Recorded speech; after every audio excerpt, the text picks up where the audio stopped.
Сәлеметсіздер ме? Менің атым Айзада, Ай+ республикалық білім беру орталығының мұғалімімін. Өткен сабақтың бақылау жұмыстарына талдау жүргізейік. Бірінші сұрақ: үш жақтың біріне меншікті екенін білдіретін жалғау түрі. А жауабы тәуелдік жалғау. Екінші сұрақ: тәуелдік жалғаулы сөзді табыңыз. Жауап: С. Күнім, менің күнім. Бірінші жақтағы тәуелдік жалғауы. Үшінші сұрақ: тәуелдік жалғауының жекеше түрінің үшінші жағын көрсетіңіз. Жауап: С. Кітабы, оның кітабы. Үшінші жақ жекеше түрде қолданылған. Төртінші сұрақ: көп нүктенің орнына керекті жалғауды жазыңыз. Ол бізді өзінің үйіне шақырды. Онда жауап: Д. І жалғауы. Бесінші сұрақ: тәуелдік жалғаулы сөзді табыңыз. Жауап: Д. Көршің, сенің көршің. Екінші жақта қолданылып тұр. Алтыншы сұрақ: тәуелдік жалғауның көпше түрінің екінші жағын көрсетіңіз. Жауап: А. Мектептерің, сендердің мектептерің. Тәуелдік жалғауының екінші жағы көпше түрі.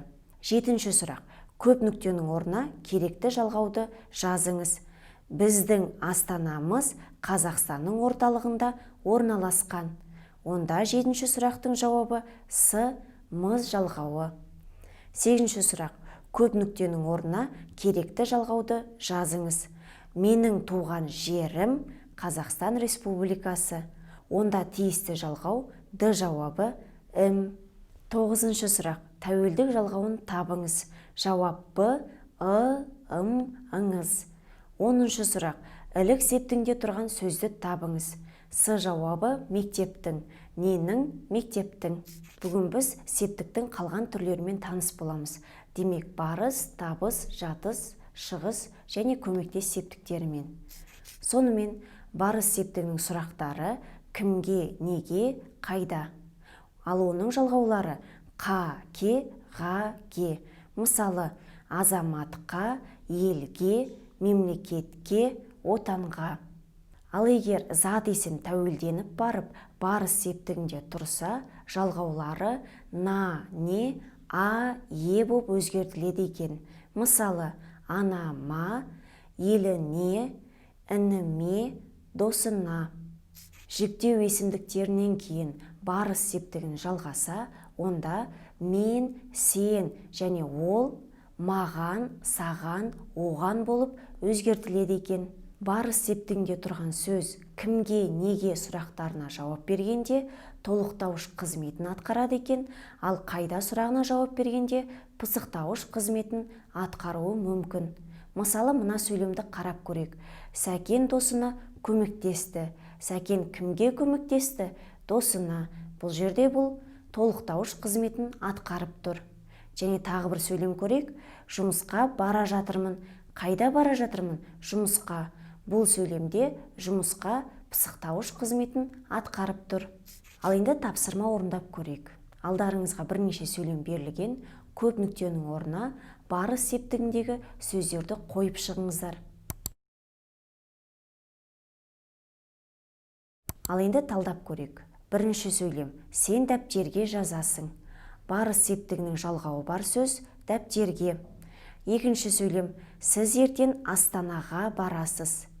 Бұл жерде барыс септігінің жалғауы бар сөз Астанаға. Үшінші сөйлем: жазда біздің жұмысқа көп жастар келеді. Барыс септігінің сөзі бар жұмысқа. Төртінші сөйлем: мұғалім оқушыларға тапсырма берді. Бұл жерде барыс септігінің жалғауы бар сөз оқушыларға. Бесінші сөйлем: қысқы демалыста балалар ауылға барады. Бұл жерде барыс септігінің жалғауы бар сөз ауылға. Алтыншы сөйлем: мен әжеме көмектесемін. Әжеме барыс септігі бар сөз. Жетінші сөйлем: келесі жылы біз 7-ші сыныпқа көшеміз. Сыныпқа қа барыс септігінің жалғауы. Және соңғы сөйлем: Олжас досына хат жазды. Барыс септігі бар сөз досына. А барыс септігінің жалғауы. Келесі септік түрі табыс септігі. Сұрақтары кімді, кімдерді, нені, нелерді. Мысалы, оқушыны, газетті. Егер сөздің аяғы и, ю дыбыстарына немесе үнді дауыссыз дыбыстарына аяқталса, бізде табыс септігінің жалғаулары д, д болады екен. Ал егер сөздің аяғы қатаң дауыссыз дыбыстардан немесе Б, В, Г, Д дауыссыз дыбыстарынан аяқталса, онда жалғау Т, Т болады. Ал егер сөз бізде тек қана дауысты дыбыстан аяқталса, онда жалғау Н, Н. Ал егер түбірден кейін тәуелдік жалғауының үшінші жағы кездессе, онда табыс септігінің жалғауы Н болып өзгертіледі екен. Тағы бір ескеретін жайт, кей кезеңде сөйлемге табыс септігінің жалғауы жасырын тұрады екен. Мысалы, жүріңдер шай ішеміз. Негізі қалай болу керек еді? Нені ішеміз? Шайды ішеміз. Тағы бір сөйлем алайық. Мен кітап оқуды бастадым. Мен нені бастадым?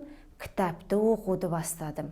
Бұл жерде табыс септігінің жалғаулары жасырын тұр. Ал енді осы ережелерге сүйене отырып, көп нүктенің орнына тиісті табыс септігінің жалғауларын қойып шығыңыздар. Енді талдап көрейік. Бірінші сөйлем. Арман бұл тапсырманы орындады. Екінші сөйлем. Кітапхана кітапты оқуға үйге береді. Үшінші сөйлем. Мұғалім Әбішті тақтаға шақырды. Төртінші сөйлем. Әжем майды, қаймақты, сүтті базардан сатып алады. Досан қағазды қайшымен кесті. Алтыншы сөйлем. Мен туған күніме достарымды шақырамын. Және соңғы сөйлем. Табиғатты қорғау керек. Келесі түрі жатыс септігі. Жатыс септігінің сұрақтары кімде, кімдерде, неде, нелерде, қайда және қашан. Мысалы, Раушан лекцияда отыр. Бұл жерде жатыс септігінің жалғауы бар сөз лекцияда, да жатыс септігінің жалғауы. Ал енді түбір сөздер дауысты дыбыстарға немесе үнді дауыссыз дыбыстарына аяқталса, онда жатыс септігінің да, де жалғаулары қосылады екен. Ал егер сөз қатаң дауыссыз дыбыстардан аяқталса, немесе Б, В, Г, Д дауыссыз дыбыстарынан аяқталса, онда жатыс септігінің та, те жалғаулары қосылады.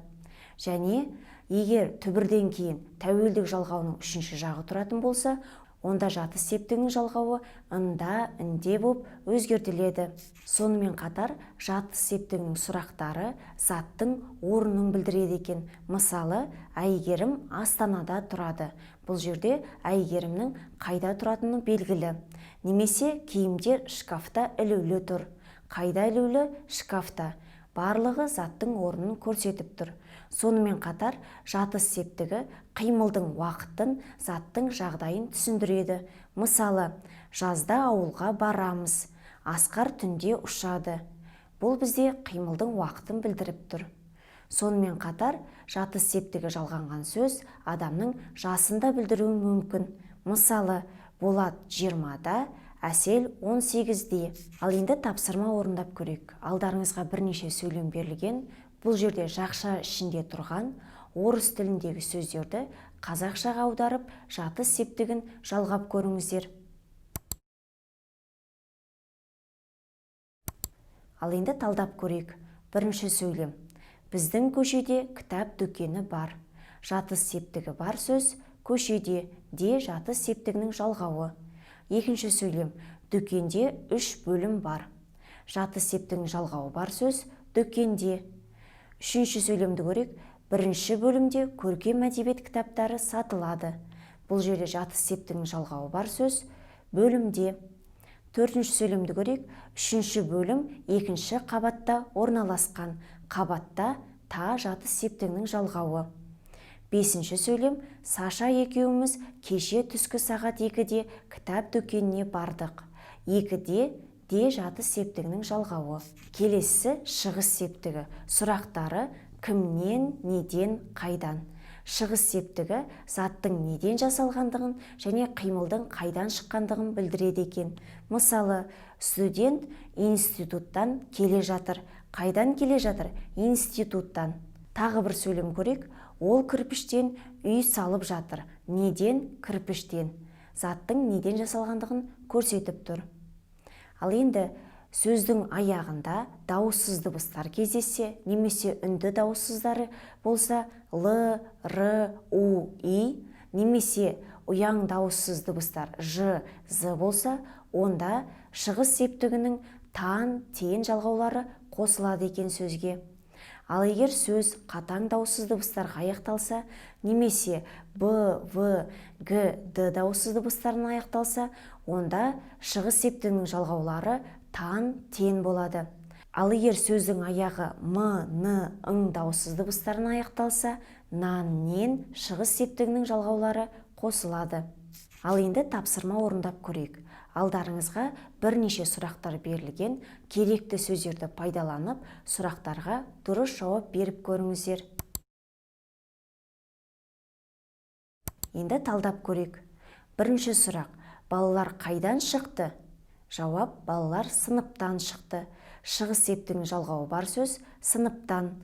Екінші сөйлем: дәптерді неден жасайды? Дәптерді қағаздан жасайды.